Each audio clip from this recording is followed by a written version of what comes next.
नमस्कार, मैं श्यामगिरी। आप देख रहे हैं टीवीसीएन न्यूज। टीवीसीएन न्यूज में आप सभी दर्शकों का स्वागत है। देश की राजनीति एक नई दिशा में करवट ले रही है। इस वक्त राजनीति की जो भूख मौजूदा सत्ता भारतीय जनता पार्टी की है,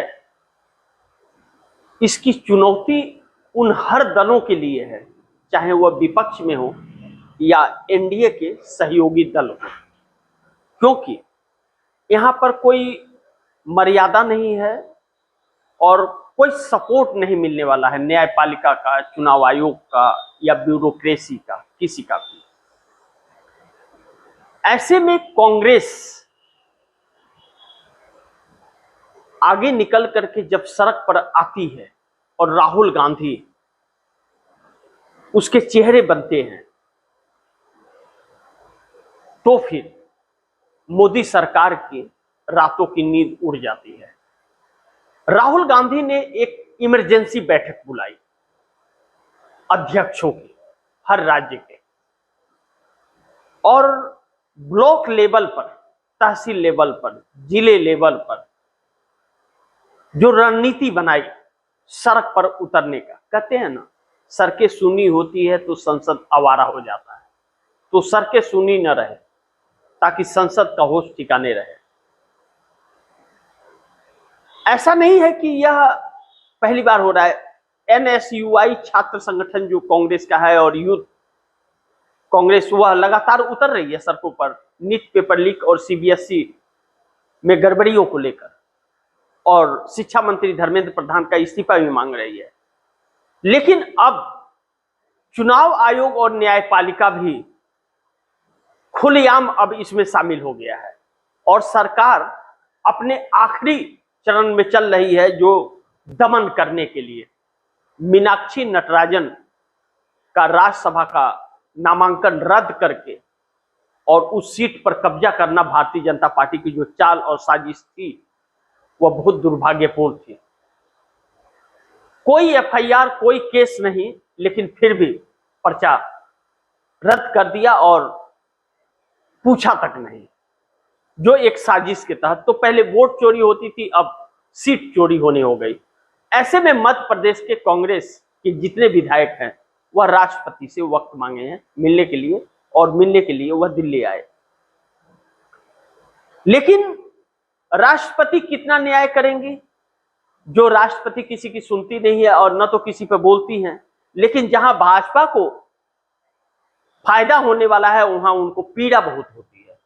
यह बात अलग है कि मणिपुर के अंदर महिलाओं के साथ अभद्रता होती है, हमारे महामहिम राष्ट्रपति को पीड़ा नहीं होती है क्योंकि वहां भाजपा की सरकार थी। लेकिन पश्चिम बंगाल के अंदर जो होता है उससे पीड़ा होती है, होनी भी चाहिए, लेकिन मणिपुर के लिए भी होनी चाहिए। तो यह पक्षपात क्यों? तो कितना न्याय वो दे सकती हैं, यह सबको पता है। लेकिन इस बीच राहुल गांधी का प्लान, मोदी का इस्तीफा। राहुल गांधी का प्लान, मोदी का इस्तीफा। सरकार के होश उड़ गए हैं यह जानकर कि अब सिर्फ यूथ कांग्रेस और एनएसयूआई ही नहीं सरकार के विरोध में, अब उन हर मुद्दों के विरोध में पूरे कार्यकर्ता जनता के साथ सड़क पर आएंगे जो नरेंद्र मोदी ने करतूतें की हैं।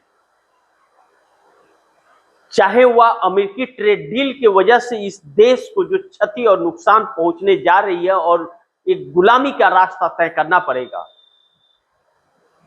चाहे शिक्षा हो या स्वास्थ्य हो, बेरोजगारी हो, इन हर मुद्दों पर अब राहुल का प्लान तैयार है और 90 दिन का प्लान तय हो गया है। और अब आप दर्शकों को वह सड़कों पर दिखेगा इस सरकार के लिए। इस प्लान से मोदी सरकार के होश उड़े हैं। तो कॉकरोच के अभिजीत दीपके को प्रमोट करने लगी है सुरक्षा देकर। यूथ कांग्रेस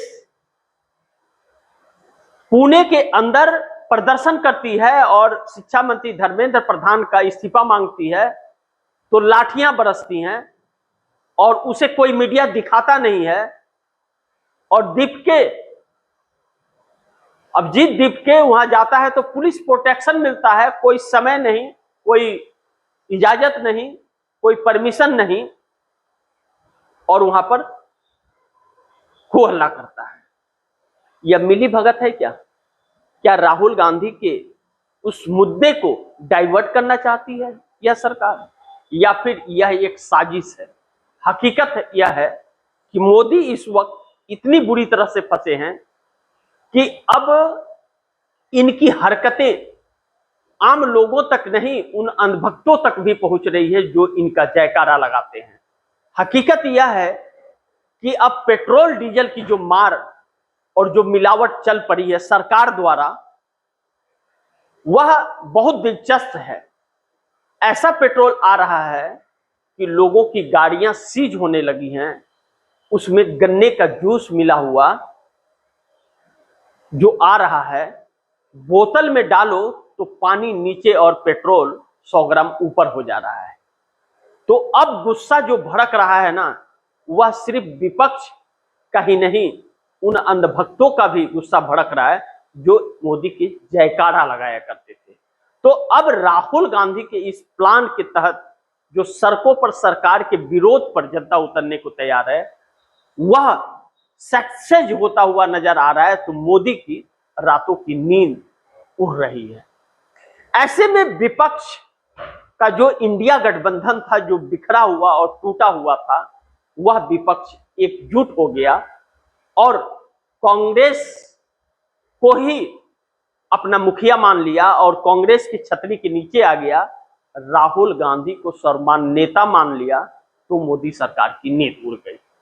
अब मोदी सरकार जो डीलिमिटेशन और वन नेशन वन इलेक्शन कराना चाहती है, जिसके जरिए यह अपने सत्ता को बरकरार रख सके, उस प्लान पर पानी फेर रहा है। हालांकि टीएमसी ममता बनर्जी को तोड़ने की कोशिश भी की गई, लेकिन पार्टी छीनने की कोशिश की गई, लेकिन वह सफल नहीं हो पाए। और जब नहीं सफल हुए तो फिर बैकफुट पर आकर खड़े हो गए और आरोप लग गया कि पार्टी को सीधा तोड़ रहे थे मोदी, क्योंकि इनके नेता के घर पर सब बैठे थे। लेकिन ममता बनर्जी कांग्रेस की शरण में गई और कांग्रेस से मिला सहारा। लेकिन ममता बनर्जी एक जुझारू भी है। कुछ तो नेता उनके ईमानदार निकले जो साथ मुश्किलों में नहीं छोड़े। शत्रुघ्न सिन्हा ने कहा, हमारे बुरे वक्त में ममता मेरे साथ थी, ऐसे वक्त में ममता का साथ छोड़ करके मैं कहीं भी नहीं जाऊंगा। उन्होंने कहा कि मैं टीएमसी में था, हूं और रहूंगा। इसके अलावा और कुछ कहने की जरूरत नहीं पड़ती। लेकिन मोदी का प्लान फेल हो गया। लेकिन इसी बीच नीतीश नायडू शिंदे को जो अकल आ गई और वह इस सरकार से दूरी बनाने लगे और इसके चरित्र को समझ गए, यह इस सरकार को एक बड़े धक्के से कम नहीं है। बिल पास करना तो दूर की बात है, कहीं ऐसा न हो कि जिस तरह से नीतीश नायडू कांग्रेस की तरफ अपने कदम को बढ़ा रहे हैं, जैसे नेताओं ने बयान दिया, ललन सिंह, संजय झा ने, या नीतीश कुमार के बेटे निशांत कुमार ने कहा कि हम समझौता नहीं करेंगे, कहीं ऐसा न हो कि मोदी के खिलाफ अविश्वास प्रस्ताव आ जाए जो मोदी को लेने के देने पड़ सकते हैं। डीएमके के तरफ जो हाथ मार रही थी और डीएमके जो इंडिया गठबंधन से अलग हो गई, उस डीएमके ने साफ कर दिया कि हम देश विरोधी कानूनों पर कोई समर्थन मोदी सरकार को नहीं करेंगे, चाहे डीलिमिटेशन हो, चाहे वन नेशन वन इलेक्शन हो, क्योंकि इरादे इनके नेक नहीं हैं। और यह बात थोड़ा देर सही, लेकिन नायडू को भी समझ आ गया और नीतीश को भी। और अब एनडीए गठबंधन के अंदर दरार पड़ता हुआ नजर आ रहा है। देखना यह महत्वपूर्ण होगा कि आखिर मोदी किस हद तक जाते हैं और राहुल गांधी के प्लान से निपटने का सरकार तरीका क्या निकालती है। लेकिन मोदी सरकार फंसी, बड़ी ऐसी फंसी है, जकड़ी है चक्रव्यूह के अंदर कि निकलना मुश्किल हो रहा है। छटपटा रही है मोदी सरकार। बाकी आप दर्शक क्या सोचते हैं, आप दर्शकों की क्या राय है, क्या सुझाव है, कमेंट बॉक्स में जरूर दीजिएगा। इस खबर को ज्यादा से ज्यादा शेयर कीजिएगा, अपने दोस्तों को भी कहिएगा आगे शेयर करें। और आपने अगर TVCN न्यूज को सब्सक्राइब नहीं किया, सब्सक्राइब कर लीजिए, अपने दोस्तों को भी कहिएगा TVCN न्यूज को सब्सक्राइब करें। मिलते हैं अगली खबर के साथ, तब तक के लिए नमस्कार।